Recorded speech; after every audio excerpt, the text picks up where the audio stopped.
Hello everyone, स्वागत है आप सभी का फॉब्स के ऑनलाइन प्लेटफॉर्म पर। तो हम लोग अब जैसे कि इकोनॉमिक्स का पूरा एक सीरीज शुरू करने जा रहे हैं। ठीक है, इकोनॉमिक्स का पूरा सिलेबस आपके समक्ष रखा जाएगा। तो आज ये आपका पहला लेक्चर है इकोनॉमिक्स के ऊपर।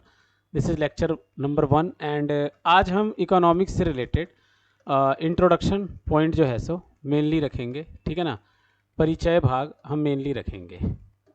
ठीक है, आज ये हमारा रहेगा इस वीडियो के अंदर। तो देखो, अगर हम बात करें कि इकोनॉमिक्स क्या है, ठीक है ना, व्हाट इज़ इकोनॉमिक्स।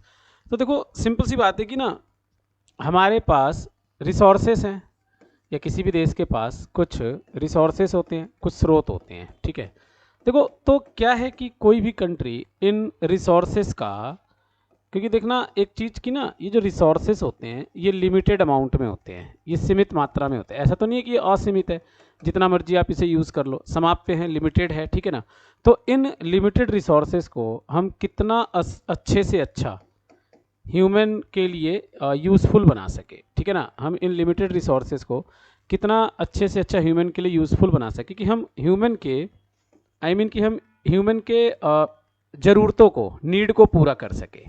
ठीक है ना, तो यही सारी चीज़ें आप पढ़ते हो इकोनॉमिक्स के अंदर, यही सारी चीज़ें आप अर्थशास्त्र के अंदर पढ़ते हो, इकोनॉमिक्स के अंदर पढ़ते हो। ठीक है, अब जैसे कि मैं बात करूं तो इकोनॉमिक्स में कभी भी हम जनरली डिज़ायर की बात नहीं करते, इच्छा की बात नहीं करते। इच्छा कभी किसी की पूरी नहीं होती। ठीक है ना, तो यहाँ पे हम मेनली जो है नीड को देखते हैं कि हमारे पास जो भी अवेलेबल रिसोर्सेस है, हम इसमें लोगों के नीड को कैसे पूरा कर सकते हैं। ठीक है ना, तो जहाँ तक इस इकोनॉमिक्स वर्ड की बात है, तो इकोनॉमिक्स वर्ड तो चलो कोई नहीं, लेकिन जो इसकी आप हिंदी देख रहे हो ना, अर्थशास्त्र। तो ये अर्थशास्त्र नाम का ना एक पुस्तक भी लिखा गया था, किसके द्वारा? आपने नाम चाणक्य सुना होगा, जो कि चंद्रगुप्त मौर्य का प्रधानमंत्री था। चाणक्य कह लो, कौटिल्य कह लो, विष्णुगुप्त कह लो, एक ही बात है, सब एक ही प्राणी के नाम है। ठीक है, तो इन्होंने अर्थशास्त्र नाम की एक पुस्तक लिखी। लेकिन क्या है ना कि चाणक्य द्वारा जो लिखित ये अर्थशास्त्र है, ये एक्चुअली प्रशासन से संबंधित है, ये एडमिनिस्ट्रेशन पॉलिटी से रिलेटेड है। ठीक है, तो इसमें एक्चुअली में इकोनॉमिक्स जैसी कोई बात नहीं है। हाँ, बस मैं ये बता रहा था कि ये वर्ड जो ओरिजिन हुआ ना, इस शब्द की जो उत्पत्ति हुई है, तो ये जरूर चाणक्य ने एक बुक लिखी जिसका नाम उसने अर्थशास्त्र रखा था, बट वो एडमिनिस्ट्रेशन से रिलेटेड होता था। ठीक है ना, तो सबसे पहले हम लोग बात करेंगे अब इकोनॉमी के टाइप्स की। ठीक है ना, कि इकोनॉमी कितने प्रकार के होते हैं, अर्थव्यवस्था कितने प्रकार के होते हैं। तो यहाँ पे एक अगला पॉइंट हमारा आएगा इसमें चैप्टर के अंदर, that is types of economy, अर्थव्यवस्था के प्रकार, टाइप्स ऑफ इकोनॉमी,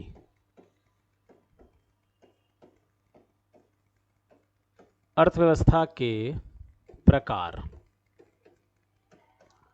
देखो, जहां तक बात है इकोनॉमी के टाइप्स की, तो पहले मैं इकोनॉमिक वर्ड के बारे में आपके साथ डिस्कस कर लूं। इकोनॉमी को हम क्या कहते हैं हिंदी में? इसको हम अर्थव्यवस्था कहते हैं, अर्थव्यवस्था। देखो, पहली बात तो ना, ये जो आप वर्ड देख रहे हो इकोनॉमी, अर्थव्यवस्था, ये अपने आप में एक ना अधूरा वर्ड है, मतलब नॉट अ कंप्लीट वर्ड, ये कंप्लीट नहीं है। देखो, इकोनॉमी का मतलब क्या होता है? जब आप किसी के भी इकोनॉमिक सिचुएशन के बारे में पढ़ते हो, ठीक है ना, जब आप किसी के भी इकोनॉमिक सिचुएशन के बारे में पढ़ते हो तो आप इसको इकोनॉमी कहते हो। अब जब मैं आपको कह रहा हूँ कि किसी के इकोनॉमिक सिचुएशन को पढ़ना, तो ऑब्वियस सी बात है, इसका मतलब क्या हो जाएगा आपका कि यहाँ पे कोई पर्सन जुड़ा होना चाहिए, या कोई कंट्री जुड़ा होना चाहिए, या एक्स वाई जेड कुछ भी एक नाउन जुड़ा होना चाहिए। तो जब तक इसके साथ कोई नाउन नहीं जुड़ जाता, तब तक ये वर्ड है अधूरा, ये अपने आप में कंप्लीट वर्ड नहीं है। ठीक है ना, तो हम बात कर रहे थे टाइप्स ऑफ इकोनॉमी की। तो देखो, इकोनॉमी आपके 3 कैटेगरी में बढ़ते हैं अगर हम वर्ल्ड लेवल पे देखें। ठीक है ना, तो आप या फिर इतिहास भी उठा के देखोगे प्राचीन समय से, तो आप अर्थव्यवस्था को 3 प्रकार में बांट सकते हो। तो इसमें आपका सबसे पहले क्या आता है? कैपिटलिज्म आता है,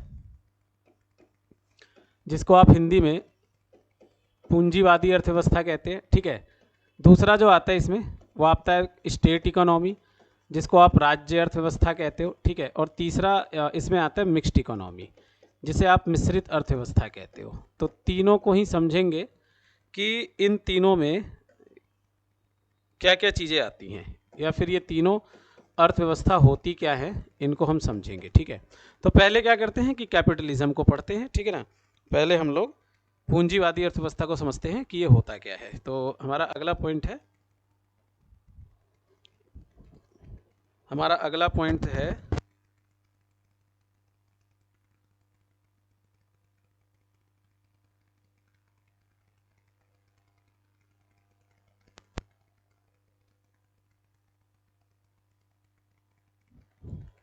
तो जैसे कि हम बात कर रहे थे सबसे पहले कैपिटलिज्म थ्योरी की, कि कैपिटलिज्म थ्योरी क्या होता है, ठीक है ना। पहले इसे समझते हैं, या कैपिटलिज्म इकोनॉमी क्या होती है, पूंजीवादी अर्थव्यवस्था क्या होती है। देखो, अगर किसी इकोनॉमी में, अगर किसी अर्थव्यवस्था में जितनी भी इकोनॉमिक एक्टिविटीज़ हैं, जितनी भी आर्थिक क्रियाएं हैं, जितनी भी इकोनॉमिक एक्टिविटीज़ हैं, ये सारा का सारा एक प्राइवेट फर्म्स के द्वारा संचालित होता हो, मतलब कि ना निजीकरण है ना, वहाँ पे आप सिर्फ निजीकरण को पाते हो, प्राइवेट फर्म्स को पाते हो, ठीक है ना। तो वहाँ पे इकोनॉमी में ना गवर्नमेंट का कोई रोल नहीं होता, ठीक है ना। तो आप यूँ कह सकते हो कि intervention of government is not found, सरकारी हस्तक्षेप अनुपस्थित होता है। Intervention of government is not found, सरकारी हस्तक्षेप अनुपस्थित हो, तो ऐसी सिस्टम को आप कैपिटलिज्म कहते हो, पूंजीवादी अर्थव्यवस्था कहते हो, ठीक है। तो जैसे कि एक अमेरिकन इकोनॉमिस्ट भी थे, अमेरिकन इकोनॉमिस्ट, नाम था एडम स्मिथ। तो आप लोगों ने इनका नाम सुना हो। तो एडम स्मिथ के ही द्वारा ये कैपिटलिज्म थ्योरी दी गई, ये पूंजीवादी अर्थव्यवस्था दी गई, ठीक है। और एडम स्मिथ ने एक बुक भी लिखा, और बुक का नाम है वेल्थ ऑफ द नेशन। ये इनके द्वारा लिखित एक पुस्तक का नाम है वेल्थ ऑफ द नेशन। और इसी बुक के द्वारा, इसी पुस्तक के द्वारा इन्होंने कैपिटलिज्म थ्योरी को समझाया, इन्होंने पूंजीवादी अर्थव्यवस्था को समझाया, ठीक है ना। तो wealth of the nation book है, और इन्हीं एडम स्मिथ को ही फादर ऑफ इकोनॉमिक्स माना जाता है। इन्हीं को फादर ऑफ इकोनॉमिक्स कहते हैं, अर्थव्यवस्था का जनक कहते हैं एडम स्मिथ, ध्यान रखेंगे आप लोग, ठीक है ना। वेल्थ ऑफ द नेशन इनकी पुस्तक है, अमेरिकन इकोनॉमिस्ट थे। और जहाँ तक बात इस कैपिटलिज्म की करोगे, तो भाई अमेरिका उन शुरुआती देशों में से था जिसने कैपिटलिज्म थ्योरी को ही अपनाया, इसी सिद्धांत को अपनाया। तो अमेरिका उन शुरुआती कंट्रीज़ में से था जिसने कैपिटलिज्म को अपनाया। लेकिन देखो, कैपिटलिज्म की ना कुछ लिमिटेशन है। अगर हम इस अर्थव्यवस्था की बात करें, पूंजीवादी अर्थव्यवस्था की, तो इसकी कुछ लिमिटेशन भी है, जरा उसे देख लेते हैं, ठीक है ना। तो लिमिटेशन ऑफ कैपिटलिज्म थ्योरी, खामियां, कि क्या खामियां हैं। देखो, कैपिटलिज्म में ना आप बात कर रहे हो प्राइवेट की, आप निजी फॉर्म की बात कर रहे हो। तो जो प्राइवेट होते हैं ना, इनका काम क्या होता है, ओनली प्रॉफिट। देखो, ये सिर्फ लाभ के लिए काम करते हैं, ये सिर्फ प्रॉफिट के लिए काम करते हैं, ओनली प्रॉफिट इनका मकसद होता है। तो जब ये सिर्फ प्रॉफिट कमाने के लिए काम कर रहे हैं, तो फिर ऑब्वियस सी बात है कि आप यहाँ पे क्या देखोगे कि ये ना अपर क्लास के लिए सामान बनाएंगे। अपर क्लास, ऊपरी वर्ग के लिए। ऊपरी वर्ग मतलब जिनके पास पैसा है, जो अमीर है, जो इनको ज़्यादा से ज़्यादा मुनाफा दे सकते हैं, जो इनको ज़्यादा से ज़्यादा प्रॉफिट दे सकते हैं, ठीक है ना। तो ये प्रोडक्शन जो करेंगे वो अपर क्लास के लिए करेंगे हमेशा, जो इनको ज़्यादा से ज़्यादा पैसा दे सके, फ़ायदा दे सके। अब यहाँ पे कौन नेगलेक्ट हो जाएंगे, तो यहाँ पे पुअर्स नेगलेक्ट हो जाएंगे, है ना।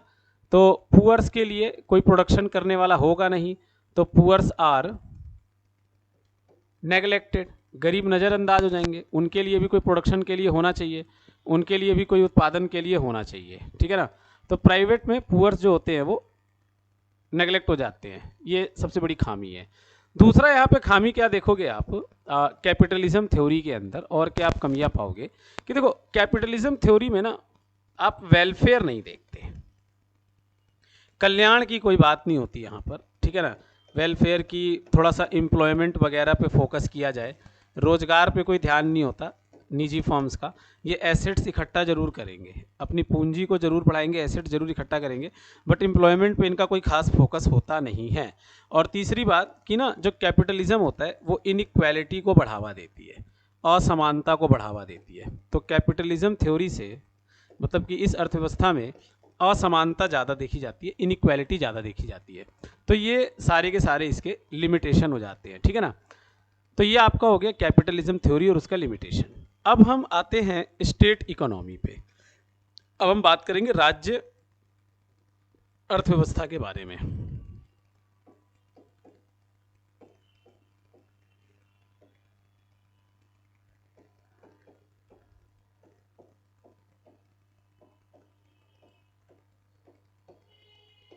स्टेट इकोनॉमी, राज्य अर्थव्यवस्था।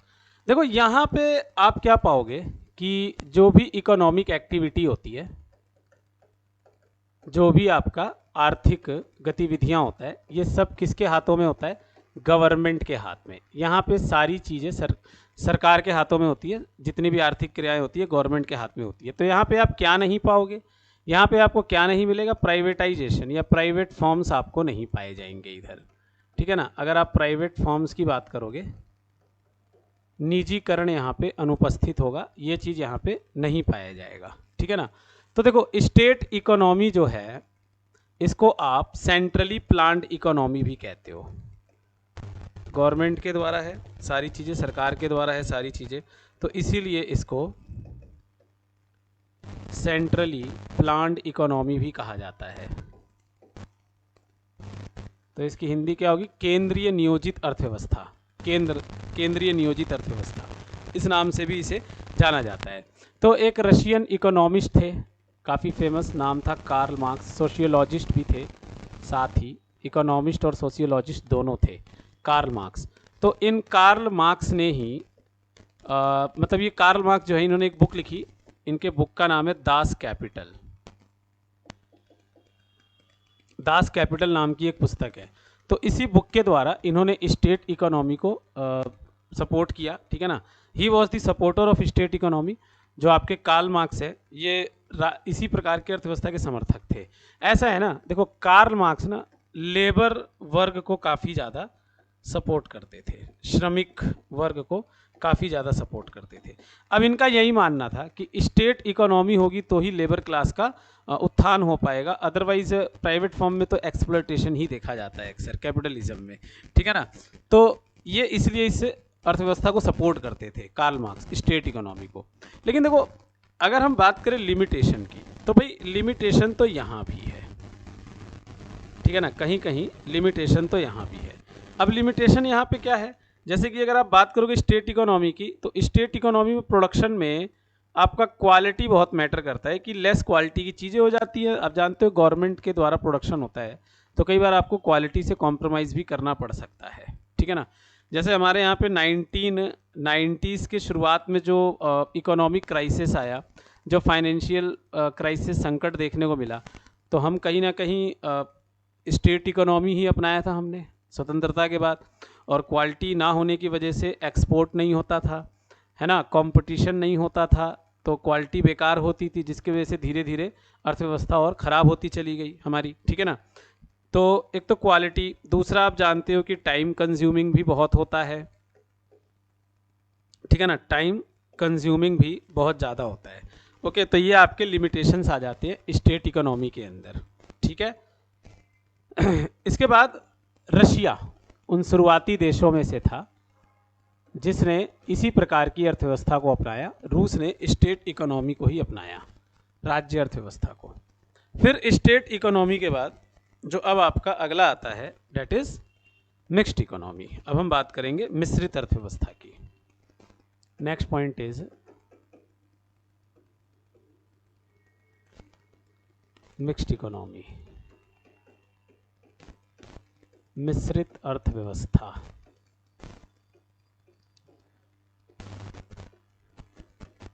देखो इसमें ना मिक्स्ड इकोनॉमी में आपका प्राइवेट का भी रोल रहता है। इकोनॉमिक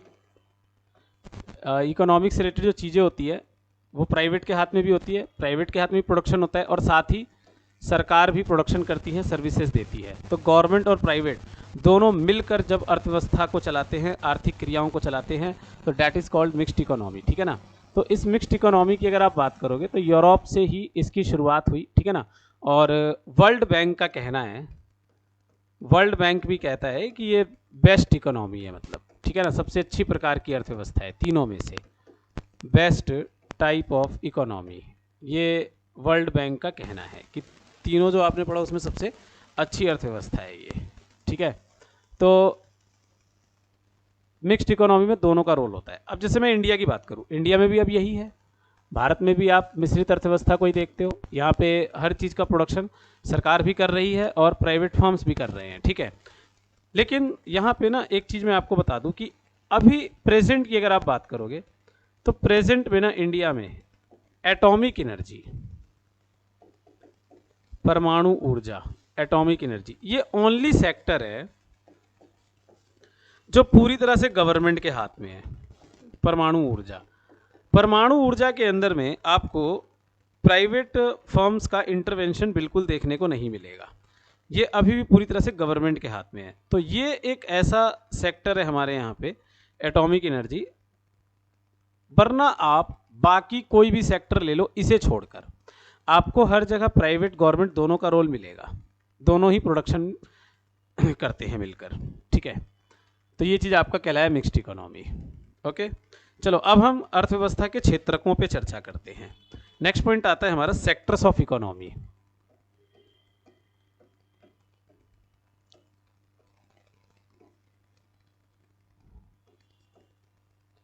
अर्थव्यवस्था के क्षेत्रक,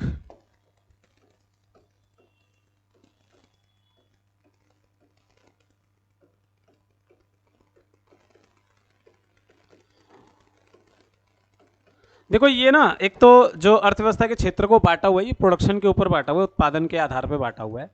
तो आप इसको ना 3 कैटेगरी में डिवाइड कर सकते हैं, टाइप्स ऑफ इकोनॉमी को 3 कैटेगरी में। कौन कौन से 3 कैटेगरी हो जाते हैं आपके? एक होता है आपका प्राइमरी सेक्टर, प्राथमिक क्षेत्रक,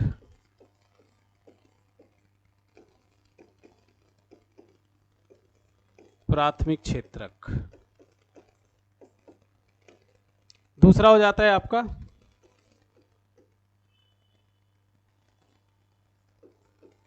सेकेंडरी सेक्टर,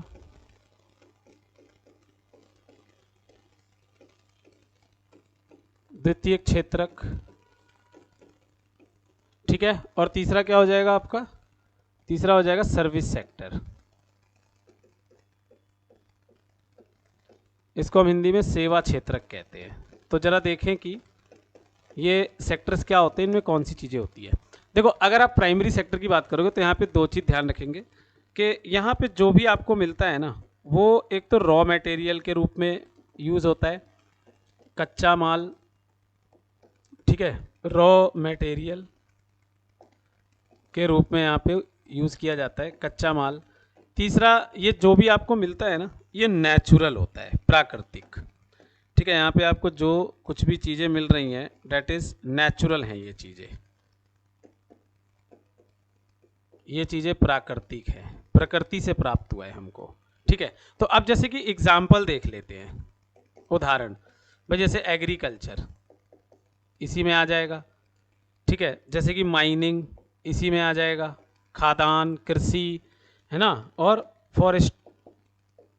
फॉरेस्ट्री, फिशरीज, जो भी कच्चा माल देता हो और प्राकृतिक हो, नेचुरल हो, वो सारी चीज़ें आपके प्राइमरी सेक्टर के अंदर आ जाती है, वो आपके प्राथमिक क्षेत्र के अंतर्गत आ जाती है, ठीक है। वहीं आप सर्विस सेकेंडरी सेक्टर की बात करोगे, देखो सेकेंडरी सेक्टर को ना हम मैन्युफैक्चरिंग सेक्टर कहते हैं, इसको हम विनिर्माण क्षेत्र कहते हैं। विनिर्माण क्षेत्र किस लिए कहा जाता है कि ये जो प्राइमरी सेक्टर से जो रॉ मटेरियल मिलता है ना हमें, वो यहाँ पर आकर यूज़ होके और किसी अदर चीज़ में कन्वर्ट होता है, किसी अदर पदार्थ में, मतलब कि प्रोसेसिंग कि उससे अन्य चीज़ को बनाना, तो ये मैन्युफैक्चरिंग सेक्टर भी कहलाता है। तो इसका एग्जाम्पल क्या हो जाएगा, जैसे कि स्टील हो गया, ठीक है, ऑटोमोबाइल हो गए, बहुत सारी चीज़ें आ जाएंगी यहाँ पे, ठीक है। पेट्रोलियम रिफाइनिंग हो गया, पेट्रोलियम रिफाइनिंग, पेट्रोलियम प्रशोधन, ये सारी चीज़ें इसके अंतर्गत आ जाती है सेकेंडरी सेक्टर के अंतर्गत। वहीं अगर आप बात करोगे सर्विस सेक्टर की कि सर्विस सेक्टर क्या होता है, देखो सर्विस सेक्टर की 2 पहचान है। एक तो देखो यहाँ पे आप क्या देखोगे सर्विस सेक्टर में कि भाई इकोनॉमिक एक्टिविटी तो होगा, ठीक है, आर्थिक क्रियाएं तो जारी रहेंगी, बट आपको ना कोई प्रोडक्ट नहीं दिखाई देता बनता हुआ, नो प्रोडक्ट, आपको कोई ना प्रोडक्ट बनता हुआ नहीं दिखेगा, ये सर्विस सेक्टर की पहचान है, सेवा क्षेत्र की। तो जैसे मैं एग्जाम्पल की बात करूं, लाइक जैसे बैंकिंग, तो इकोनॉमिक एक्टिविटी तो है बट कोई प्रोडक्ट बनता नहीं दिखता, ठीक है ना। इंश्योरेंस आ जाएगा, टूरिज्म आ जाएगा, बैंकिंग, इंश्योरेंस, टूरिज्म, है ना, ये सारी चीज़ें आ जाएंगी इसके अंतर्गत, ठीक है। और भी देख सकते हो, एजुकेशन भी इसी का पार्ट हो जाएगा, शिक्षा भी इसी के अंतर्गत आ जाएगा, ठीक है ना। तो ये सारे आपके इकोनॉमी के सेक्टर्स हो जाते हैं, प्राइमरी, सेकेंडरी और सर्विस, इन तीन में इसको बांटा हुआ है। ओके, अब थोड़ा सा हम इंडियन इकोनॉमी के बारे में भी चर्चा कर लेते हैं कि हमारी जो भारतीय अर्थव्यवस्था है इसकी क्या खास बातें हैं, ठीक है ना। तो अगर हम इंडिया के इकोनॉमी की खास खास बातें करें तो सबसे पहले देखो, जहाँ तक बात हमारे यहाँ पे एम्प्लॉयमेंट की है, रोजगार की, तो हमारे यहाँ पर रोजगार के लिए सबसे ज़्यादा लोग प्राइमरी सेक्टर पर डिपेंड है, ठीक है। प्राथमिक क्षेत्रक हमारे यहाँ पे सबसे ज़्यादा रोजगार प्रदान करता है, लोग बाग सबसे ज़्यादा इसमें इंगेज्ड है एम्प्लॉयमेंट के लिए। लेकिन अगर आप ना जीडीपी की बात करोगे, ग्रॉस डोमेस्टिक प्रोडक्ट, मतलब कि इनकम हमारी, जीडीपी, तो हमारे जीडीपी में सबसे ज़्यादा जो कंट्रीब्यूशन है वो सर्विस सेक्टर का है। सबसे ज़्यादा कंट्रीब्यूशन सर्विस सेक्टर का है। लोग काम सबसे ज़्यादा जो कर रहे हैं वो प्राइमरी सेक्टर में, लेकिन जीडीपी में जो सबसे ज़्यादा रोल है वो सर्विस सेक्टर का पाया गया है। देखो, इसके बाद हम जो है ना वो एक डेवलपिंग कंट्री है। India is a developing country. Bharat एक विकासशील देश है, कि मतलब हम डेवलप होने की ओर हैं, ठीक है। अब एक डेवलपिंग कंट्री क्या होता है, कैसे पता चलता है, तो देखो जैसे हमारे यहाँ पे पर कैपिटा इनकम लो है, पॉवर्टी रेट हाई है, ठीक है। हेल्थ सेक्टर भी थोड़ा अलग, मतलब थोड़ा सा बिगड़ा हुआ है, इंडस्ट्रियलाइज्ड भी हम नहीं है अच्छी तरीके से, ठीक है ना। तो इन सब चीज़ों को देखते हुए पता लगता है कि वी आर डेवलपिंग कंट्री, कि हम एक विकासशील देश के अंतर्गत आते हैं, ठीक है। इसके बाद फोर्थ पॉइंट कि India is the 5th largest economy of the world. 5th largest economy of the world, कि भाई भारत जो है ये विश्व की 5वीं सबसे बड़ी अर्थव्यवस्था है। 5th largest economy of the world. अब जैसे कि हम बात करें क्रम में, देखो सबसे बड़ी अर्थव्यवस्था विश्व में यूएसए है, यूएसए के बाद फिर आता है चाइना दूसरे पे, फिर इसके बाद जर्मनी, फिर चौथे पे जापान आता है। जापान विश्व की चौथी सबसे बड़ी अर्थव्यवस्था है, और फिलहाल इंडिया जो है 5वें नंबर पर आता है, और हमने ब्रिटेन को पीछे छोड़ा है ना। ब्रिटेन को पीछे छोड़कर हम दुनिया की 5वीं सबसे बड़ी अर्थव्यवस्था बने हैं, ठीक है। तो ये आपके सारे के सारे क्रम हो जाते हैं इनके, जो आपने लिखा है, ठीक है। तो देखो इस वीडियो में ये इंट्रोडक्शन पार्ट था इकोनॉमिक्स से रिलेटेड, और इंट्रोडक्शन पोर्शन आपका ख़त्म हो गया। बाकी आगे की चीज़ों को अब नेक्स्ट वीडियो के साथ, नेक्स्ट लेक्चर के साथ देखते हैं, तब तक आप इसे कवर करें। Thank you.